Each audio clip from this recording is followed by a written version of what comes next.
గణాంకాలు గనక మనం చూస్తే గనక 2996 ఈ యొక్క వార్డులు కావచ్చు, డివిజన్స్ కావచ్చు, ఎన్నికల సంఘం ప్రకటించినటువంటి ఒక ఫలితాలు అయితే ఖచ్చితంగా ఇప్పుడు మీకు నేను చెప్పగలుగుతున్నాను. ప్రస్తుతానికి 2996 వార్డులు డివిజన్లకు సంబంధించి 357 వార్డులు డివిజన్లకు సంబంధించి ఫలితాలు అయితే వెల్లడించడం జరిగింది. ఇందులో కాంగ్రెస్ విజయ ఢంకా మోగించినట్లుగా తెలుస్తోంది. సుమారుగా 200 స్థానాల్లో కాంగ్రెస్ జెండా రెపరెపలాడిస్తోంది. ఇక బీఆర్ఎస్ కేవలం 100 నుంచి 110 లోపులోనే పరిమితమైపోయింది. ఇక బీజేపీ విషయానికి వస్తే గనక నామ రూపాలు లేకుండా పోయినట్లుగా కనిపిస్తోంది. సో దీనికి సంబంధించింది అయితే మొత్తం ఓవరాల్ అప్డేట్స్ ఇవ్వడానికి మా ప్రతినిధి శ్రీశైలం నా పక్కనే ఉన్నారు. శ్రీశైలం, మొత్తం వార్డుల వారీగా కావచ్చు, మున్సిపాలిటీల వారీగా కావచ్చు, ఎలాంటి రిపోర్ట్స్ ఉన్నాయి మీ దగ్గర? Right, exactly Radhakrishna. సో మీరు ఉదయం 8 గంటల నుంచి కూడా తొలి వెలుగులో మినిట్ టు మినిట్ అప్డేట్స్ మేము అందిస్తూనే ఉన్నాం, మీరు చూస్తూనే ఉన్నారు. సో తెలంగాణ రాష్ట్ర వ్యాప్తంగా ఈ మున్సిపల్ ఎన్నికల ఫలితాల మీద యావత్తు తెలంగాణ ప్రజలంతా కూడా చాలా ఇంట్రెస్ట్ గా వెయిట్ చేస్తా ఉన్నారు రాధాకృష్ణ. అంటే ఏం జరగబోతోంది, ఓవైపు అధికార పక్షము మరి నిజంగా మెజారిటీ ఆఫ్ కార్పొరేషన్లు, మెజారిటీ ఆఫ్ మున్సిపాలిటీని సొంతం చేసుకుంటుందా లేదా? ఎందుకంటే చాలా ప్రతిష్టాత్మకంగా కాంగ్రెస్ పార్టీ ఈ ఫలితాలని చూస్తా ఉంది. ఈ ఫలితాలే భవిష్యత్తు అసెంబ్లీ యొక్క సీట్లను కూడా నిర్ణయించేటువంటి అవకాశం కనిపిస్తుంది. కాబట్టి సో ఒక్కసారి మనము పెద్దపల్లి జిల్లా మంతనికి సంబంధించినటువంటి మున్సిపల్ కాంగ్రెస్ పార్టీ కైవసం చేస్తున్నటువంటి ఒక్కసారి ఆ సీట్ల అప్డేట్స్ కనుక చూస్తే, సో మంతని మున్సిపల్లో ఓవరాల్ గా 13 వార్డులలో కాంగ్రెస్ పార్టీ 11 వార్డులు సొంతం చేసుకుంటే బీఆర్ఎస్ 1, ఇక ఏఎఫ్ 1 బి విజయం సాధించినట్టుగా తెలుస్తోంది. మొత్తం ఓవరాల్ గా 1వ వార్డుకు సంబంధించి కుర్రా లింగయ్య కాంగ్రెస్ గెలుపొందింది. 2వ వార్డు నూకల కమల్ కాంగ్రెస్ పార్టీ అయినా గెలుపొందినటువంటి పరిస్థితి. 3వ వార్డులో మాచిడి రాజు గౌడ్ బీఆర్ఎస్ గెలుపొందిరు. ఇక 4వ వార్డులో మదికట్ల స్రవంతి కాంగ్రెస్ అభ్యర్థి గెలుపు. 5వ వార్డు ముస్కల సహేందర్ రెడ్డి కాంగ్రెస్ పార్టీకి సంబంధించినటువంటి గెలుపు. 6వ వార్డు పోతరనవేని శ్రీలత ఆమె గెలుపొందినటువంటి పరిస్థితి మనకు కనిపిస్తుంది, ఏఎఫ్ బి గెలుపుకు సంబంధించిన ఆమె. ఇక 7వ వార్డు జంబోజు అనేటువంటి అభ్యర్థి కాంగ్రెస్ పార్టీ నుంచి గెలుపొందారు. 8వ వార్డు లైశెట్టి రజిత కాంగ్రెస్ పార్టీ అభ్యర్థి గెలుపు. 9వ వార్డు మురపాక నిహారిక కాంగ్రెస్ పార్టీ గెలుపు. 10వ వార్డు పెంటరి రాజేందరు కాంగ్రెస్ పార్టీ అభ్యర్థి గెలుపు. 11వ వార్డు ఓట్నాల శ్రీనివాస్ కాంగ్రెస్ గెలుపు. 12వ వార్డు వేముల లక్ష్మి కాంగ్రెస్ గెలుపు. ఇక 13వ వార్డు ఎలంకి వంశచందరు కాంగ్రెస్ పార్టీ గెలుపు. ఇట్లా ఓవరాల్ గా ఇప్పటి వరకు మనము పెద్దపల్లి జిల్లా మంతని మున్సిపల్ కాంగ్రెస్ పార్టీకి సంబంధించినటువంటి కైవసం చేసుకున్నటువంటి అభ్యర్థుల పేర్లు మనం చూసాము. మంతని మున్సిపల్లో 13 వార్డులలో కాంగ్రెస్ అత్యధికంగా 11 స్థానాల్లో మరి ఆ అభ్యర్థులు గెలిచినటువంటి పరిస్థితి మనకు కనిపిస్తుంది. రాధాకృష్ణ, శ్రీశైలం, ఇక్కడ ఒక విషయం, మీరు ఆల్రెడీ వార్డుల యొక్క డీటెయిల్స్ చెప్పారు. వాస్తవానికి మున్సిపాలిటీలు కైవసం చేసుకున్నటువంటి పరిస్థితి కూడా మీకు వివరించే ప్రయత్నం చేస్తాను. ఇల్లెందు మున్సిపాలిటీ ఇప్పటికే కాంగ్రెస్ హస్తగతం చేసుకోంది. ఓవరాల్ గా అక్కడ ఇల్లెందు మున్సిపాలిటీ కాంగ్రెస్ కైవసం చేసుకున్నట్లుగా ఈసీ కూడా డిక్లేర్ చేసింది. అక్కడ మొత్తం 24 వార్డులు ఉన్నాయి. ఇందులో 16 వార్డులు లెక్కింపు పూర్తయింది. ఇప్పటికే 12 వార్డులు అంటే మెజారిటీ వార్డులు ఏదైతే మ్యాజిక్ ఫిగర్ రావాలో మున్సిపాలిటీని కైవసం చేసుకోవడానికి ఖచ్చితంగా కాంగ్రెస్ హస్తగతం చేసుకున్నట్లుగా తెలుస్తోంది. 2 చొప్పున బీఆర్ఎస్ అలాగే స్వతంత్ర అభ్యర్థులు గెలుపొందడం జరిగింది. మరో 8 వార్డుల్లో లెక్కింపు అయితే మొదలైనట్లుగా తెలుస్తోంది. ఏదేమైనా సరే 24 వార్డుల్లో సగానికి సగం 12 వార్డులు ఆల్రెడీ క్లీన్ స్వీప్ చేసినటువంటి పరిస్థితి. సో ఆల్రెడీ ముందే ఈసీ ప్రకటించక ముందే అక్కడ విజయం డిక్లేర్ అయినటువంటి పరిస్థితి ఇల్లెందు విషయానికి సంబంధించి. ఇక మిగతా అప్డేట్స్ విషయం రైట్. ఇక కొమరంభీం ఆసిఫాబాద్ జిల్లా ఫలితాలు ఒకసారి చూస్తే ఆ కొమరంభీం ఆసిఫాబాద్ జిల్లాలో కాంగ్రెస్ గెలిచినటువంటి స్థానాలు, గెలిచినటువంటి అభ్యర్థుల పేర్లు మనం చూసేటువంటి ప్రయత్నం చేద్దాం. ఓవరాల్ గా కొమరంభీం ఆసిఫాబాద్ జిల్లాకు సంబంధించిన ఫలితాలు: 1వ వార్డు స్వతంత్ర అభ్యర్థి జాడి వినోద్ కుమార్ 78 ఓట్ల మెజార్టీతో విజయం సాధించారు. ఇక 3వ వార్డు బీఆర్ఎస్ అభ్యర్థి మోంగ్రే ఆకాష్ అనేటువంటి అభ్యర్థి 23 ఓట్ల మెజార్టీతో విజయం సాధించారు. 5వ వార్డు కాంగ్రెస్ అభ్యర్థి స్వప్నరాణి 38 ఓట్ల మెజార్టీతో విజయం సాధించింది. 7వ వార్డు బీఆర్ఎస్ తనుక్కి భార్గవి 93 ఓట్ల మెజార్టీతో విజయం సాధించారు. 9వ వార్డు అభ్యర్థి సనాబిన్ అహ్మద్ బీఆర్ఎస్ అభ్యర్థి విజయం సాధించడం తెలుస్తుంది. ఇక 11వ వార్డు కాంగ్రెస్ అభ్యర్థి రాపర్తి కార్తిక్ విజయం సాధించారు 13 ఓట్లతో. 13వ వార్డు కాంగ్రెస్ అభ్యర్థి గుండా స్నేహ 160 ఓట్ల మెజార్టీతో విజయం సాధించింది. 15వ వార్డు కాంగ్రెస్ అభ్యర్థి అబ్దుల్లా 163 ఓట్ల మెజార్టీతో విజయం సాధించారు. 17వ వార్డు బీఆర్ఎస్ అభ్యర్థి ఎండి అహ్మద్ 121 ఓట్ల మెజార్టీతో విజయం సాధించారు. 19వ వార్డు బీఆర్ఎస్ అభ్యర్థి గుబేడు నాగు 58 ఓట్ల మెజార్టీతో గెలుపొందినట్టుగా తెలుస్తోంది. ఇక చొప్పదండి మున్సిపాలిటీ ఫలితాలు కూడా కాంగ్రెస్ 10 స్థానాల్లో విజయం సాధించింది బీజేపీ, 3 స్థానాల్లో, బీఆర్ఎస్ 1 స్థానంలో గెలిచినట్టుగా తెలుస్తుంది. రాధాకృష్ణ, ఒకసారి కాంగ్రెస్ పార్టీ అధికార ప్రతినిధి లింగం యాదవ్ ఉన్నారు ప్రస్తుతం, తొలివేలుతో జాయిన్ అవుతున్నారు. వారితో కూడా మనం మాట్లాడే ప్రయత్నం చేద్దాం. రైట్, లింగం యాదవ్ గారు, వెల్కమ్ టు తొలివేలు. అండి, ఎక్కడ చూసినా కాంగ్రెస్ హవా కనిపిస్తుంది. 116 మున్సిపాలిటీల్లో మెజారిటీ ఆఫ్ మున్సిపాలిటీ కాంగ్రెస్ కైవసం చేసుకుంది. 7 కార్పొరేషన్లు కూడా మెజారిటీ ఆఫ్ కార్పొరేషన్లని కాంగ్రెస్ కైవసం చేసుకుని చాలా ముందుకు వెళ్తున్నటువంటి పరిస్థితి. కారు జోరు ఎక్కడ కనిపెట్టలేదు, కాంగ్రెస్ హస్తం జోరు కనిపిస్తోంది. సో దీని మీద మీ కామెంట్ ఏంటి? ఎస్, డెఫినెట్ గా అండి. ఇవాళ తెలంగాణ ప్రజా ప్రభుత్వం గౌరవనీయ ముఖ్యమంత్రి రేవంత్ రెడ్డి గారి ఆధ్వర్యంలో ఇవాళ ప్రజా ప్రభుత్వం చేస్తున్నటువంటి అభివృద్ధి సంక్షేమమే ఇవాళ ప్రజా ప్రభుత్వానికి ఈ ప్రజలు ఇచ్చినటువంటి ఈ తీర్పే నిదర్శనం. మొన్న పార్లమెంట్ నుంచి ఎలక్షన్ నుంచి మొదలు పెట్టుకుంటే మొన్న జరిగిన పంచాయతీ ఎలక్షన్లు, జూబ్లీస్ బై ఎలక్షన్లు, ఇవాళ మున్సిపల్ ఎలక్షన్ లో ఇవాళ కాంగ్రెస్ పార్టీకి, ఇవాళ ప్రజా ప్రభుత్వానికి ఇవాళ తెలంగాణ ప్రజలు సంపూర్ణ మద్దతు తెలుపుతున్నారు. ఇవాళ అదే మొదటి నుంచి కూడా మేము అదే చెప్తున్నాం. 70 to 80% పైగా ఇవాళ స్థానాలు ఇవాళ కాంగ్రెస్ పార్టీ గెలుస్తుందని ఇవాళ ప్రజలు కూడా దానికి అనుగుణంగానే ఇవాళ తీర్పిస్తున్నారు. ఇవాళ అదే విధంగా బీఆర్ఎస్, బీజేపీ నాయకులు ఇవాళ ప్రజలు తెలుసు వాళ్ళు ఏం చేసిరు. 11 ఏళ్లుగా కేంద్రంలో అధికారంలో ఉన్నటువంటి బీజేపీ తెలంగాణకి ఏం చేసింది, 10 ఏళ్లు తెలంగాణ పరిపాలించినటువంటి బీఆర్ఎస్ కల్వకుంట్ల కుటుంబం తెలంగాణ ప్రజల సొమ్ముని దోచుకొని దాచుకున్నారు. ఆ వాటాల పంచాయతీలే జరుగుతున్నాయి. అందుకే ఇవాళ వాళ్ళ బీజేపీ, బీఆర్ఎస్ రెండు వాళ్ళు విడివిడిగా పోటీ చేసినని చెప్పినా కూడా వాళ్ళు గతం నుంచి కూడా కలిసే ఉన్నారు, ఇప్పుడు కలిసే ఉన్నారు. వాళ్ళిద్దరు కూడా ఎవరు సెకండ్ స్థానానికని వాళ్ళ బీజేపీ, బీఆర్ఎస్ పోటీ పడుతుంది. వాళ్ళ కాంగ్రెస్ పార్టీకి ప్రజలు మద్దతు ఉన్నారు. అందుకే ఇవాళ ఈ రిజల్ట్ మీరు చూడండి, ఎక్కడ చూసినా మెజార్టీ స్థానాలంతా కూడా ఇవాళ కాంగ్రెస్ పార్టీ క్యాండిడేట్లు గెలుస్తున్నారు. అందుకే ఇవాళ ఈ ప్రజల తీర్పే మా ప్రభుత్వం చేస్తున్నటువంటి అభివృద్ధి సంక్షేమ కార్యక్రమాలకు నిదర్శనం. ఇవాళ ముఖ్యమంత్రి గారు, మంత్రులు, పిసిసి ప్రెసిడెంట్ అందరూ కూడా కలిసికట్టుగా ఒక కలెక్టివ్, ఒక సమిష్టి నిర్ణయంతో, సమిష్టి నిర్ణయాలతో ఇవాళ పార్టీ ప్రభుత్వం ముందుకెళ్తుంది. దానికి ప్రత్యక్ష ఉదాహరణే ఇవాళ మున్సిపాలిటీ ఎలక్షన్ లో ఇవాళ ప్రజలు ఇచ్చిన తీర్పే దానికి ఉదాహరణ. ఇవాళ మొదటి నుంచి మేము అదే చెప్తున్నాం. బీఆర్ఎస్ పార్టీ వాళ్ళు ఏం చేసిరండి, 10 ఏళ్లలో వాళ్ళ అవినీతి అక్రమాలు బయటపడ్డాయి. ఇవాళ మీరు చూడండి, అధికారం కోల్పోయినాక కూడా అహంకారం ఇవాళ కేటీఆర్, బీఆర్ఎస్ నాయకులు ఇవాళ అభివృద్ధి సంక్షేమం మాది ప్రజా ప్రభుత్వం. అందుకే ఇవాళ ప్రజలు కూడా అభివృద్ధి సంక్షేమం కావాలి, తెలంగాణ రాష్ట్రాన్ని దేశంలోనే ఒక ఆదర్శ రాష్ట్రంగా తీర్చిదిద్దాలి, ఒక మోడల్ రాష్ట్రంగా తీర్చిదిద్దాలని ఇవాళ ముఖ్యమంత్రి గారు నిర్ణయానికి మద్దతుగా ఇవాళ తెలంగాణ ప్రజలు తీర్పిచ్చారు. లింగం యాదవ్ గారు, అసలు 116 మున్సిపాలిటీల్లో నిజంగా మెజార్టీ స్థానాలు మీరు గెలుస్తున్నారు అనేటువంటి ఒక ఆశాభావం అయితే మీరు వ్యక్తం చేస్తున్నారు.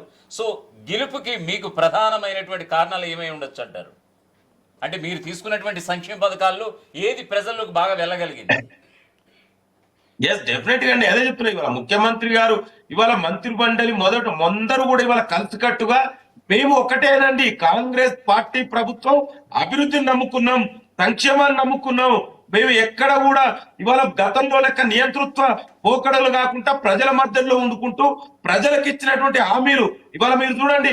ఉచిత బస్ ప్రయాణం కావచ్చు, రాజీవ్ ఆరోగ్యశ్రీ 10 లక్షలు కావచ్చు, ఇవాళ సన్న బియ్యం కావచ్చు, అదే విధంగా 2 యూనిట్ల వరకు ఉచిత విద్యుత్తు, 500 రూపాయలకే గ్యాస్ కనెక్షన్లు, ఇవాళ ఇంద్రమ్మ ఇళ్ళు, రైతు భరోసాలు, ఇవాళ యువతకు ఉద్యోగాలు, ఇవన్నీ అంటే తెలంగాణలో తబ్బండ వర్గాలకు కూడా ఇవాళ కాంగ్రెస్ పార్టీ ఇచ్చినటువంటి హామీలు అమలు చేసుకుంటూ ఇవాళ చూడండి, ప్రజలందరూ కూడా ఇవాళ యువత, రైతులు, మహిళలు అందరూ, ఉద్యోగస్తులు అందరూ కూడా ఇవాళ కాంగ్రెస్ పార్టీ ప్రభుత్వం వైపు ఉన్నారు. ఇవాళ వాళ్ళ లెక్క గతంలో ఏదో ఇష్టం వేగ్గా మాటలు చెప్పడం కాదండి. ఇది కాంగ్రెస్ పార్టీ అంటే చేతల ప్రభుత్వం. ఏదైనా హామీ ఇస్తే అమలు చేసి తీర్చాలనే నమ్మకం, విశ్వాసం ఇవాళ ప్రజల్లో ఉంది. దానికి ఉదాహరణే ఇవాళ ఈ ఎలక్షన్ లో ఇచ్చినటువంటి తీర్పు. ఇవాళ మీరు చూడండి, మీకు ఒక బ్రేకింగ్ న్యూస్ వినిపించే ప్రయత్నం చేస్తాను ఖచ్చితంగా. ఆల్ ఇండియా ఫార్వర్డ్ బ్లాక్, ఎందుకంటే ఆల్రెడీ ఇక్కడ కేసీఆర్ తనయ Kavitha already All India Forward Bloc సింహం గుర్తుతో పోటీ చేసినటువంటి పరిస్థితి ఉంది కదా. సో ఈ క్రమంలో గద్వాల జిల్లా వడ్డేపల్లిలో సంచలనం నమోదైంది. ఈ మున్సిపాలిటీలోని 10 వార్డుల్లో 8 స్థానాలను ఆల్ ఇండియా ఫార్వర్డ్ బ్లాక్ గెలుచుకుందట. కాంగ్రెస్ అంటే మీ కాంగ్రెస్ అలాగే ప్రతిపక్ష పార్టీ బీఆర్ఎస్ కేవలం ఒక్కొక్క స్థానానికి పరిమితం అయిపోయినాయంట. నిజంగా ఆల్ ఇండియా ఫార్వర్డ్ బ్లాక్ అక్కడ అంత విజయదుందుబి మోగించడానికి కారణం ఏంటంటారు? అంటే కవిత తన మార్క్ ఏమన్నా ప్రదర్శించారని చూడాలంటారా? ఇప్పుడు మీరు చెప్పేది నాకు కూడా తెలియదండి, మరి ఇప్పటి వరకు అదే ఇంకా ఇప్పుడే అయితే చూద్దాం. డెఫినెట్ కూడా అక్కడ ఏం జరిగింది అనేది కూడా మేము కూడా ఆలోచిస్తాం. అంటే అక్కడ మా క్యాండిడేట్లు అక్కడ బహుశా ఎందుకంటే కాంగ్రెస్ పార్టీలో ఇవాళ కాంపిటీషన్ ఎక్కువ ఉందండి టికెట్ల కోసం. బహుశా ఆ విధంగా ఏదైనా ఎట్లయినా టికెట్లలో ఏమైనా జరిగిందా లేదా అక్కడ ఏం జరిగింది అనేది డెఫినెట్ కూడా మేము ఆలోచిస్తాం. ఏదేమైనా కూడా దయచేసి ఇవాళ కవిత గారు కాదండి అది, దయచేసి ఆ విజయాన్ని కవిత గారికి మీరు ఆపోదించొద్దండి. ఎందుకంటే కల్వకుంట్ల కుటుంబం ఏం చేసింది, వాళ్ళు 10 ఏళ్లలో ఏం చేసిరని కవిత గారే చెప్తున్నారు స్వయంగా. తెలంగాణ ప్రజలు ఎంత మోసం చేసిర్రు ఉద్యమకారులని, తెలంగాణ ప్రజల్ని అందరినీ కూడా 10 ఏళ్ల మోసం చేసిందని వారే చెప్తున్నారు. బహుశా అక్కడ ఏం జరిగింది, అక్కడ ఉన్నటువంటి లోకల్ ఇష్యూస్, ఆ లోకల్ లీడర్షిప్, అక్కడ డైనమిక్స్ ఏమన్నా లేదా అక్కడ ఉన్న ఈక్వేషన్స్ ఏందనేది మనం ఆలోచించి డెఫినెట్ కూడా మేము మాట్లాడతాం. నేను ఒకటి మాత్రం చాలా స్పష్టంగా చెప్తామండి, ఇవాళ ఈ ఎలక్షన్ లో కాంగ్రెస్ పార్టీకి తెలంగాణ ప్రజలు మద్దతు పలికిర్రు. ముఖ్యమంత్రి రేవంత్ రెడ్డి గారు వైపు ఇవాళ తెలంగాణ ప్రజలు ఉన్నారు. ఇవాళ ఈ ప్రజా ప్రభుత్వం మంత్రులు, ముఖ్యమంత్రి, మా పిసిసి ప్రెసిడెంట్ మహేష్ కుమార్ గౌడ్ గారు అందరూ కలిసికట్టుగా పనిచేసిన దానికి నిదర్శనమే ఇవాళ ఈ ఎలక్షన్ లో వచ్చినటువంటి తీర్పు. ఇవాళ మాకు ఎవరు పోటీ కాదండి, బీజేపీ బీఆర్ఎస్ మాకు పోటీ కాదండి. బీజేపీ బీఆర్ఎస్ వాళ్ళిద్దరు వాళ్ళకే పోటీ, ఎవరు సెకండ్ స్థానానికి వస్తారనేది వాళ్ళు పోటీ పడుతున్నారు తప్ప మాకు పోటీ ఎవరు లేదు. తెలంగాణ ప్రజలే మాకు బ్రాండ్ అంబాసిడర్లు, ఆ ప్రజలే మా వైపు ఉన్నారు. దానికి ఇవాళ ఈ ఎలక్షన్ రిజల్టే ప్రత్యక్ష ఉదాహరణ. మొన్న జరిగినటువంటి పార్టీలకు అతీతంగా జరిగినటువంటి పంచాయతీ ఎలక్షన్స్ ఫలితాలు నిజంగా మీకు సానుకూలంగా వచ్చాయి. ఎందుకంటే కాంగ్రెస్ అధికార పార్టీ అయ్యుండి మీ పార్టీకి నిజంగా ఒక చక్కటి ఫిగర్ వచ్చిందని మీరు భావిస్తున్నారా?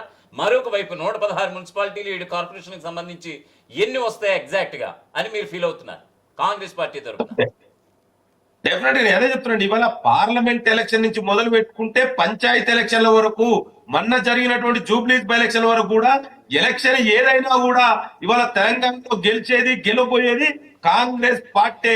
ఇవాళ దానికే అనుగుణంగా ఇవాళ మున్సిపల్ ఎలక్షన్ లో కూడా మేము మొదటి నుంచి మా పిసిసి ప్రెసిడెంట్ గారు కూడా చాలా స్పష్టంగా చెప్పారు, 80%, 70-80% స్థానాలు ఇవాళ కాంగ్రెస్ పార్టీ గెలవబోతుందని. దానికి అనుగుణంగానే మీరు చూస్తున్నారు ఇప్పటికి కూడా మాక్సిమం మెజార్టీ స్థానాలు మేమే గెలిచాం. చివరి వరకు మీరు చూడండి 70-80 మార్క్ మై వార్డు 70-80% స్థానాలను కాంగ్రెస్ పార్టీ గెలవబోతుంది. ఇవాళ మాకు ప్రజలండి, మేము నమ్ముకుంది అభివృద్ధిని నమ్ముకున్నాం, సంక్షేమాన్ని నమ్ముకున్నాం. వాళ్ళ లెక్క బట్టగాల్చి మీరేసి వాళ్ళ లెక్క ఎంతసేపు విద్వేష విషపూరిత రాజకీయాలు కాంగ్రెస్ పార్టీ ఎప్పుడు కూడా చెయ్యబోదు. ఇవాళ మాకు మీరు చూడండి, ముఖ్యమంత్రి గారు ఇప్పటి వరకు కూడా అధికారం చేపట్టిన నుంచి ఇప్పటి వరకు కూడా ఒక్క రోజు కూడా రెస్ట్ తీసుకోకుండా ప్రజల మధ్య నుండి ప్రజల బాగోగులు చూసుకుంటూ తెలంగాణ రాష్ట్రాన్ని దేశంలోనే ఆదర్శ రాష్ట్రంగా తీర్చిదిద్దాలని ముందుకెళ్తున్నటువంటి ప్రభుత్వం ప్రజా ప్రభుత్వం. సో అందుకే డెఫినెట్ కూడా 70-80% స్థానాలు మేము గెలబోతున్నాం అండి. మరొక వైపు 15వ ఆర్థిక సంఘం నిధుల కోసం ఎన్నికలు నిర్వహిస్తున్నారు తప్ప ఎక్కడా కూడా ఓటమి అని భయం నిజంగా సీఎం రేవంత్ రెడ్డిలో అనుమానం ఉండిపోయింది. అందువల్లే ఈ ఎన్నికల తాత్సారం జరుగుతూ వస్తుందనేటువంటిది అటు బీజేపీ కావచ్చు, మరోవైపు బీఆర్ఎస్ కావచ్చు ప్రధానంగా చేసినటువంటి ఆరోపణ. సో దీనిపై మీ కామెంట్ ఏంటి? చేయండి. వాళ్ళ ముఖ్యమంత్రి గారు కాంగ్రెస్ ప్రజా ప్రభుత్వం మేమేదో అభివృద్ధి, సంక్షేమం, సామాజిక న్యాయం దృష్టిలో పెట్టుకొని మేము ఇవాళ దేశ చరిత్రలోనే మొదటిసారిగా క్యాస్ట్ సెన్సస్ చేసి బీసీలకు 42% రిజర్వేషన్ ఇవ్వాలని దానికోసం మేము వెయిట్ చేశాం. ఇవాళ బీజేపీ నాయకులు, కేంద్ర ప్రభుత్వం దాన్ని బీసీ బిల్లుని పార్లమెంట్ లో ప్రవేశపెట్టకుండా బీసీలను మోసం చేసింది బీజేపీ. 10 ఏళ్లుగా అధికారంలో ఉన్నటువంటి బీఆర్ఎస్ పార్టీ కూడా బీసీలను మోసం చేసింది. ఇవాళ అందుకే పార్టీల తరఫున కూడా ఇవాళ మీరు చూడండి మెజార్టీ స్థానాలు 50% పైగా ఇవాళ స్థానాలు ఇవాళ కాంగ్రెస్ పార్టీ ఇచ్చింది. అంటే సామాజిక న్యాయం కోసం తప్ప దయచేసి ఈ బీజేపీ నాయకులు ఏమి ఇచ్చారని మన తెలంగాణకు మన బడ్జెట్ లో ఎంత నిధులు ఇచ్చారని మీరు అందరు చూడలేదా? ఇక్కడే మనమే డిబేట్లు పెట్టుకున్నాం. తెలంగాణని మోసం చేసింది బీజేపీ కదా. కనీసం కేంద్ర ప్రభుత్వంలో మూసీకి రిజర్వేషన్ డబ్బులు ఇవ్వలేదు, మెట్రోకు డబ్బులు ఇవ్వలేదు. ఇవాళ దేనికి కనీసం ఒక ఐఏఎం తీసుకురాలేదు, పాలమూరు రంగారెడ్డికి జాతీయ హోదా ఇవ్వలేదు. తెలంగాణకు బీజేపీ మొదటి నుంచి కూడా మొండి చేయి చూపించింది. అందుకే తెలంగాణ ప్రజలు కూడా బీజేపీని ఎక్కడ పెట్టాలో అక్కడ పెట్టిరు. మీరు చూసిరు మొన్న జూబ్లీస్ బై ఎలక్షన్ లో ఏమో డిపాజిట్ రాలేదు, పంచాయతీ ఎలక్షన్ లో సీట్లు ఎన్ని వచ్చినా మీకు తెలుసు. ఇవాళ మున్సిపల్ ఎలక్షన్ లో కూడా మీరు చూడండి. అందుకే బీజేపీని నమ్మే పరిస్థితుల్లో లేరు. ఇక బీఆర్ఎస్ అంటవా, బీఆర్ఎస్ పార్టీ టిఆర్ఎస్ బీఆర్ఎస్ అయింది, బీఆర్ఎస్ అయింది. వాళ్ళకు కూడా ఓట్లు అడిగే కనీస నైతిక అర్హత లేదు. వాళ్ళ కేటీఆర్ కి ఎంతసేపు అధికార ద్రోహం తప్ప, అహంకారం తప్ప ఎక్కడైనా ప్రజా సమస్యల గురించి మాట్లాడినా అండి? మీరు చూడండి, ఇప్పటి వరకు 2 సంవత్సరాలు ఏనాడైనా ముఖ్యమంత్రి గాని మంత్రులు గాని కలిసి ఒక్క సమస్య గురించైనా మాట్లాడినా అండి? కేటీఆర్ గాని ఇవాళ కనీసం వాళ్ళు ఎన్నుకోబడిన నియోజకవర్గ ప్రజల సమస్యలే తీర్చని వ్యక్తులు వీళ్ళు రాష్ట్ర సమస్యలు తీస్తారని ఎవరు అనుకుంటారండి? వాళ్ళ ప్రధాన ప్రతిపక్ష నాయకుడు కేసీఆర్ ఫామ్ హౌస్ లో ఉన్నాడు. రేపు బీఆర్ఎస్ పార్టీ నాయకులు గెలిస్తే కూడా మళ్ళీ వాళ్ళు కౌన్సిల్ కానీ మున్సిపల్ మీటింగ్లకు కానీ పోతారని నమ్మకం ప్రజలకు ఉందా అండి? అందుకే బీఆర్ఎస్ బీజేపీ నాయకులకు ప్రజలు బుద్ధి చెప్పిర్రు. వాళ్ళు ఎన్ని డ్రామాలు ఆడినా. లింగయ్య యాదవ్ గారు, మరో ప్రశ్న. ఇది చాలా మందికి, అనేక మందికి వస్తున్నటువంటి డౌట్. ఎందుకంటే బీసీలకి 42% రిజర్వేషన్లు, కామారెడ్డి డిక్లరేషన్ ఏమైపోయింది? ఓకే, ఒకవైపు గవర్నర్ వద్ద, మరోవైపు రాష్ట్రపతి వద్ద పెండింగ్లో ఉన్నటువంటి విషయం అందరికీ తెలుసు. కనీసం అట్లీస్ట్ పార్టీ పరంగా అయినా సరే మేము బీసీలకు 42% ఇస్తామన్నారు. కానీ ఖచ్చితంగా అది ఇప్పుడు అదేమి ఇవ్వలేదు. కానీ ఎక్కడో వెన్నులో వరకు బీసీలకు అన్యాయం చేశాం అనేటువంటి ఒక బాధ, ఒక తపన. మరోవైపు బీఆర్ఎస్ బీజేపీల నెత్తి మీద కూడా పార్టీలకి లోబడి 42% ఇస్తారనుకున్నారు, కానీ ఆ 2 పార్టీలు కూడా ఇవ్వలేదు. సో బీసీలు మోసం చేసినట్టేనా ఈ యొక్క ఎన్నికల ఫలితాలు చూస్తుంటే? అండి, ఇవాళ కాంగ్రెస్ పార్టీకి తెలంగాణ ప్రజా ప్రభుత్వానికి ఉన్నటువంటి కమిట్మెంట్ ని ఇవాళ తెలంగాణ ప్రజలందరూ అర్థం చేసుకున్నారు. మేము ఇవాళ మీరు చూడండి, దేశ చరిత్రలోనే ముఖ్యమంత్రి గారు ఒక హిస్టారికల్ డిసిజన్ తీసుకున్నారు. అసెంబ్లీలో బిల్లు పాస్ చేసి కేంద్రానికి పంపించారు. ఒక డెడికేషన్ కమిషన్ ఏర్పాటు చేశాం. ఒక సైంటిఫిక్ గా క్యాష్ సెన్సెస్ చేశాం. అంటే ఒక రాష్ట్ర ప్రభుత్వం ఎంత చెయ్యాలో అంత చేసింది. ఇవాళ పార్లమెంట్ లో బీజేపీ పెట్టాల బిల్లు. ఇవాళ వాళ్ళు మోసం చేసిరు. మా కమిట్మెంట్, మా చిత్తశుద్ధి, మీ సామాజిక న్యాయానికి ఎంత కట్టుబడి ఉన్నావో ఇవాళ ఎవరు కూడా ప్రశ్నించరండి. అందుకే ఇవాళ పార్టీల పరంగా మేము సీట్లు ఇచ్చాం. మీరు చూడండి, పార్టీల పరంగా 42% ఇవ్వలేదు అనేది బీసీ సంఘాల వాదన. కేవలం 32% మాత్రమే ఇచ్చారనేది.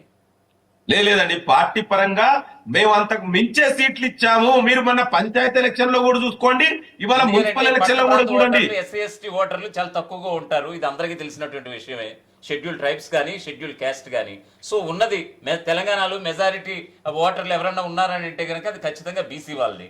సో బీసీలకి 32% ఇచ్చారనేటువంటిది ప్రధాన వార్తాపత్రికల్లో కానీ, సీనియర్ జర్నలిస్టులు, అలాగే మీలాంటి సీనియర్ రాజకీయ విశ్లేషకులు కావచ్చు, రాజకీయ నేతలు కావచ్చు, వీళ్ళందరూ కూడా చెప్పారు. 42% ఇచ్చి ఇప్పుడు ఎన్నికలకు వెళ్ళారని అంటారా? అదే చెప్తున్నా, ఇవాళ పార్టీ పరంగా కాంగ్రెస్ పార్టీ ఇచ్చింది. అయితే నేను చట్ట ప్రకారం దానికి బీజేపీ మోసం చేసింది. నేను అదే చెప్తున్నా, ఇవాళ ఈడబ్ల్యూఎస్ రిజర్వేషన్ బీజేపీ పార్లమెంట్ లో 2 రోజులలో బిల్లు పాస్ అవుతుంది, చట్టం అవుతుంది, అన్ని జరిగిపోతాయి. మరి నా బీసీ బిల్లుకి వచ్చే వరకు ఎందుకు చేయలేదండి బీజేపీ? ఎందుకు మోసం చేసింది? అందుకే వాళ్ళు ప్రజలు అర్థం చేసుకున్నారు. మేము పార్టీ పరంగా, ప్రభుత్వం పరంగా ఎంత చెయ్యాలో అంతకంటే ఎక్కువే చేసిందండి. రాజ్యాంగ ప్రకారం అది కేంద్ర ప్రభుత్వం పార్లమెంట్ లో బిల్లు పెట్టాలి. మరి బీజేపీ పెడతలేదు. టెక్నికల్ ఓబీసీ ప్రధాని అయిన నరేంద్ర మోడీ బిల్లు పెట్టలే కదా. మరి ఆయనకు చిత్తశుద్ధి లేదు, బీజేపీ నాయకులకు చిత్తశుద్ధి లేదు. మరి ఎందుకు బీఆర్ఎస్ ప్రశ్నించలేదు? 10 ఏళ్లలో కూడా అధికారంలో ఉన్నది బీఆర్ఎస్ కదా. ఆనాడు మీరు ఎందుకు ప్రశ్నించలే? ఉన్న రిజర్వేషన్ తగ్గించిన చరిత్ర బీఆర్ఎస్ పార్టీది. బీజేపీ ఏమో పార్లమెంట్ లో బిల్లు పెట్టకుండా బీసీలను మోసం చేసింది. అందుకే ఇవాళ ఎస్సీ, ఎస్టీ, బీసీ, అణగారిన వర్గాలు, మైనార్టీలు అందరూ కూడా, తబ్బండ వర్గాలకు కూడా న్యాయం జరుగుతుందంటే అదొక కాంగ్రెస్ పార్టీ ద్వారా మాత్రమే సాధ్యమవుతుంది. అందుకే ఇవాళ ప్రజలందరూ మన వైపు ఉన్నారండి. ఇవాళ తెలంగాణలో తబ్బండ వర్గాలు కాంగ్రెస్ పార్టీ తీసుకున్నటువంటి ఇవాళ నిర్ణయాలను హర్షిస్తున్నారు, ప్రజా ప్రభుత్వం వైపు ఉన్నారు. దానికి ఉదాహరణ ఇవాళ ఎలక్షన్ లో వస్తున్నటువంటి తీర్పు, మెజారిటీ స్థానాలు 72. మరిన్ని అప్డేట్స్ చూద్దాం. కరీంనగర్, హుజూరాబాద్ కు సంబంధించిన ఫలితాలను కూడా ఒకసారి చూసే ప్రయత్నం చేద్దాం. Thank you for joining. So overall గా మినిట్ టు మినిట్స్ అప్డేట్స్ అయితే తొలి వెలుగు అందిస్తూనే ఉంది. అసలైన తొలి వెలుగు. ఫాలో వాట్సాప్ @తొలి వెలుగు అఫీషియల్.